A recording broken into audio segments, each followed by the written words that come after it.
মধ্যপ্রাচ্যের ক্রমবর্ধমান অস্থিরতার প্রেক্ষাপটে দক্ষিণ এশিয়া ও পশ্চিমা বিশ্বের কূটনৈতিক তৎপরতা নতুন মাত্রা পেয়েছে। সাম্প্রতিক পরিস্থিতিতে ভারত তার নাগরিকদের জন্য ইরান ত্যাগের উপদেশ জারি করেছে।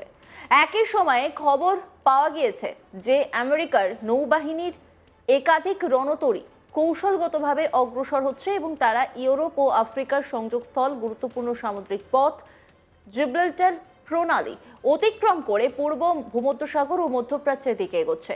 এই দুই ঘটনার সমন্বয় আন্তর্জাতিক কূটনৈতিক অঙ্গনে নতুন করে উদ্বেগ সৃষ্টি করেছে। এই পরিস্থিতিতে ভারতের বিদেশ মন্ত্রক এক বিবৃতিতে জানিয়েছে, ইরানের নিরাপত্তা পরিস্থিতি দ্রুত পরিবর্তিত হচ্ছে এবং সেখানে অবস্থানরত ভারতীয় নাগরিকদের অপ্রয়োজনীয় ভ্রমণ এড়াতে ও প্রয়োজনে দেশত্যাগের প্রস্তুতি নিতে অনুরোধ করা হয়েছে। সরকারি সূত্রে জানা গিয়েছে, তেহরান সহ বিভিন্ন শহরে বসবাসরত শিক্ষার্থী, ব্যবসায়ী ও প্রবাসী কর্মীদের সঙ্গে দূতাবাসের নিয়মিত যোগাযোগ বজায় রাখা হচ্ছে। ভারতীয় দূতাবাস জরুরি হেল্পলাইন চালু করেছে এবং নাগরিকদের অনলাইনে নিবন্ধন করতে বলেছে, যাতে প্রয়োজনে দ্রুত সরিয়ে নেওয়ার ব্যবস্থা নেওয়া যায়। অতীতে বিভিন্ন সংকটময় পরিস্থিতিতে ভারত অপারেশন গঙ্গা, অপারেশন দেবী শক্তির মতো উদ্ধার অভিযান পরিচালনা করেছে। সেই অভিজ্ঞতার ভিত্তিতেই সরকার আগাম প্রস্তুতি নিচ্ছে বলে ধারণা করা হচ্ছে। বিশ্লেষকদের মতে এই উপদেশ সরাসরি যুদ্ধ ঘোষণার ইঙ্গিত না দিলেও এটি একটি প্রিকশনারি অ্যাডভাইজারি, অর্থাৎ পরিস্থিতি অবনতির আশঙ্কায় আগাম সতর্কতা। মধ্যপ্রাচ্যে ভূ রাজনৈতিক উত্তেজনা বেড়ে গেলে তার প্রভাব ভারতীয় জ্বালানি নিরাপত্তা, প্রবাসী কর্মসংস্থান ও সামুদ্রিক বাণিজ্যে পড়তে পারে। তেহরানের ভারতীয় দূতাবাসে জারি করা নির্দেশিকায় বলা হয়েছে, 5 জানুয়ারি 2026 ভারত সরকার কর্তৃক জারি করা পরামর্শের ধারাবাহিকতা এবং ইরানের ক্রমবর্ধমান পরিস্থিতির পরিপ্রেক্ষিতে বর্তমানে ইরানে থাকা ভারতীয় নাগরিকদের মানে ছাত্র, তীর্থযাত্রী, ব্যবসায়ী এবং পর্যটক বাণিজ্যিক বিমান সহ উপলব্ধ পরিবহনের মাধ্যমে ইরান ত্যাগ করার পরামর্শ দেওয়া হচ্ছে। 14 জানুয়ারি 2026 পরামর্শটি এত দ্বারা পুনরায় উল্লেখ করা হচ্ছে যে সমস্ত ভারতীয় নাগরিক এবং পিআইওদের যথাযথ সতর্কতা অবলম্বন করা উচিত, বিক্ষোভ বা বিক্ষোভের এলাকা এড়িয়ে চলা উচিত, ইরানে ভারতীয় দূতাবাসের সঙ্গে যোগাযোগ রাখা উচিত এবং যে কোনো উন্নয়নের জন্য স্থানীয় মিডিয়া পর্যবেক্ষণ করা উচিত। ইরানে বসবাসরত সকল ভারতীয় নাগরিককে তাদের ভ্রমণ এবং অভিবাসন সংক্রান্ত নথিপত্র, যার মধ্যে পাসপোর্ট এবং পরিচয়পত্র অন্তর্ভুক্ত রয়েছে, সহজেই সঙ্গে রাখার জন্য অনুরোধ করা হচ্ছে। এই বিষয়ে যে কোনো সহায়তার জন্য তাদের ভারতীয় দূতাবাসের সঙ্গে যোগাযোগ করার জন্য অনুরোধ করা হচ্ছে। ভারতীয় দূতাবাসের জরুরি যোগাযোগের জন্য বেশ কয়েকটি হেল্পলাইনগুলি নম্বর দেওয়া হয়েছে ইমেলও। ইরানে থাকা এবং ভারতীয় দূতাবাসে নিবন্ধন না করা সমস্ত ভারতীয় নাগরিকদের লিঙ্কে 50 নম্বরে 50 নম্বরে কল করার জন্য অনুরোধ করা হচ্ছে। লিঙ্কটি দূতাবাসের ওয়েবসাইটেও পাওয়া যাচ্ছে। ইরানে ইন্টারনেট বিঘ্নিত হওয়ার কারণে যদি কোনো ভারতীয় নাগরিক নিবন্ধন করতে না পারেন, তাহলে ভারতে তাদের পরিবারকে তা করার জন্য অনুরোধ করা হচ্ছে। ইরান দীর্ঘদিন ধরেই আন্তর্জাতিক নিষেধাজ্ঞা, পারমাণবিক কর্মসূচি নিয়ে বিতর্ক এবং আঞ্চলিক প্রতিদ্বন্দ্বিতার কেন্দ্রে রয়েছে।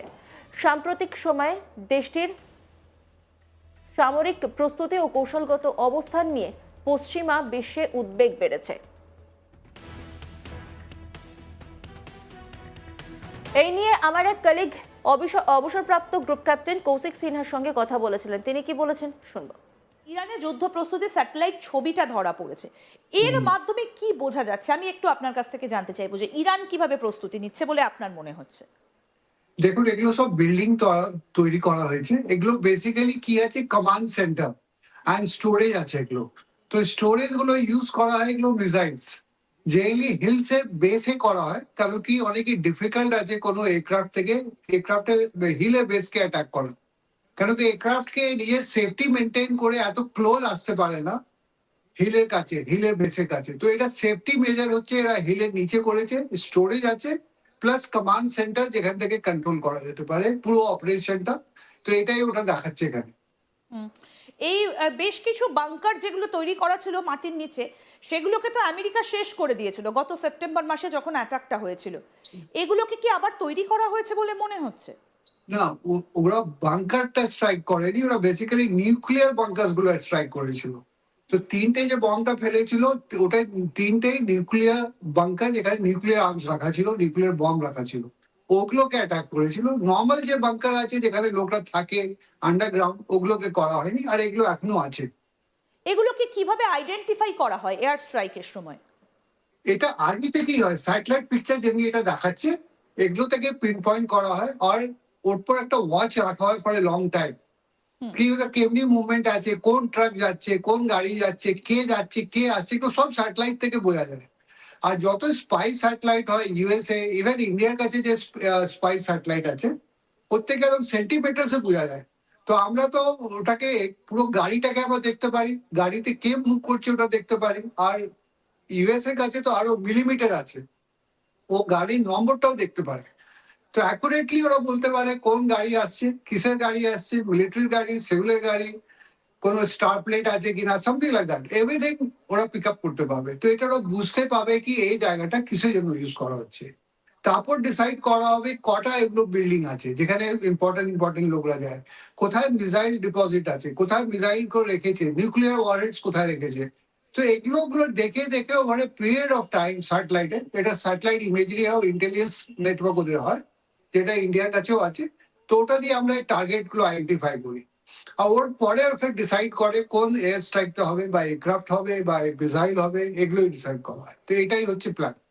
আচ্ছা, কোথাও গিয়ে কি মনে হচ্ছে যে ডোনাল্ড ট্রাম্প এবারে একটু বড্ড বেশি এয়ার স্ট্রাইকের জন্য এগিয়ে রয়েছে? কারণটা কি, উদ্দেশ্যটা কি ডোনাল্ড ট্রাম্পের?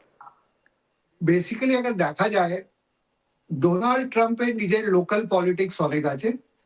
যে ওবামা যে প্রেসিডেন্ট ছিল, ওর সবসময় ওবামার সঙ্গে নিজেকে কম্পেয়ার করে। রিসেন্টলি আমরা দেখলাম নোবেল পিস প্রাইজ, যেমনি ওবামা নোবেল পিস প্রাইজ পেয়েছে, এও সবসময় বলতে থাকে আমাকেও নোবেল পিস প্রাইজ পাওয়া উচিত। নাও সিমিলারলি ইরানের সঙ্গে যে লাস্ট নিউক্লিয়ার ডিল হয়েছিল, এটা ওবামার টাইম হয়েছিল, যেটাকে সবসময় এ বলতে থাকে ডোনাল্ড ট্রাম্প কি অনেক খারাপ হয়েছিল, আর ইউএসএ আন্ডার ফ্রাস্ট্রেশন এটাকে বানিয়েছিল, করেছিল, যেটাকে ভালো হয়নি। এই জন্য যখন এর ফার্স্ট টার্ম ছিল ডোনাল্ড ট্রাম্পের, তখন ওরা ওটাকে সাসপেন্ড করে দিয়েছিল। না ও দেখাতে চায় কি আমি একটা বেটার ডিল করতে পারি ইরানের সঙ্গে, ওটাই জন্য এই চেষ্টা করছে আর থ্রেটেন করছে ইরানকে। বাস এটাই হচ্ছে ওর নিজের পার্সোনাল প্রবলেম উইথ ওবামা। এবার যদি সত্যি সত্যি এয়ার স্ট্রাইক হয়, ইরানে যদি সত্যি সত্যি এয়ার স্ট্রাইকের কথা ঘোষণা করেন ডোনাল্ড ট্রাম্প, তাহলে তো শুধুমাত্র কি কোনো নির্দিষ্ট জায়গাকে টার্গেট করে করা হয়, নাকি মোটামুটি ভাবে পুরো ইরানটাকে ঘিরেই করা হবে, নাকি তেহরানটাকে টার্গেট করে করা হবে? আমি জানতে চাইছি যে টার্গেট পয়েন্টটা কিভাবে বাছাই করা হয়। আমরা যখনও অ্যাটাক করি কোনো কান্ট্রিকে, তো এটা অলওয়েজ মিলিটারি টার্গেটকে করা হয়, কখনো সিভিলিয়ান এরিয়াকে আমরা টার্গেট করি না। আমাদের এম হয় সবসময় মিলিটারি হাউসেস, মিলিটারি পার্সোনাল, ওদের যে ইন্ডাস্ট্রি আছে মিলিটারি ইন্ডাস্ট্রি, এগুলোকে অ্যাটাক করা হয় কি সো দ্যাট কি ওরা আগে ওয়ার না করতে পারে, ওরা কন্টিনিউ না করতে পারে। তো কোনো পুরো ইরানকে অ্যাটাক করা হবে না, পুরো তেহরানকেও অ্যাটাক করা হবে না। অলরেডি ইউএসএ নিশ্চয়ই টার্গেট আইডেন্টিফাই করে দিয়েছে, আর নিশ্চয়ই মনিটর করছে কি ওখানে কি হচ্ছে আর কি হচ্ছে না। বাট আমার মনে হচ্ছে না পার্সোনালি কি ইউএসএ অ্যাটাক করবে। হতে পারে একটা লিমিটেড অ্যাটাক করুক, বাট ফুল ফ্লেজেড অ্যাটাক করবে না ইরানকে। অন্যান্য খবরের আপডেটের জন্য অবশ্যই নজর রাখুন আজ তাক বাংলার ইউটিউব স্ট্রিমিং এ। লাইক, কমেন্ট, শেয়ার এবং সাবস্ক্রাইব করতে ভুলবেন না।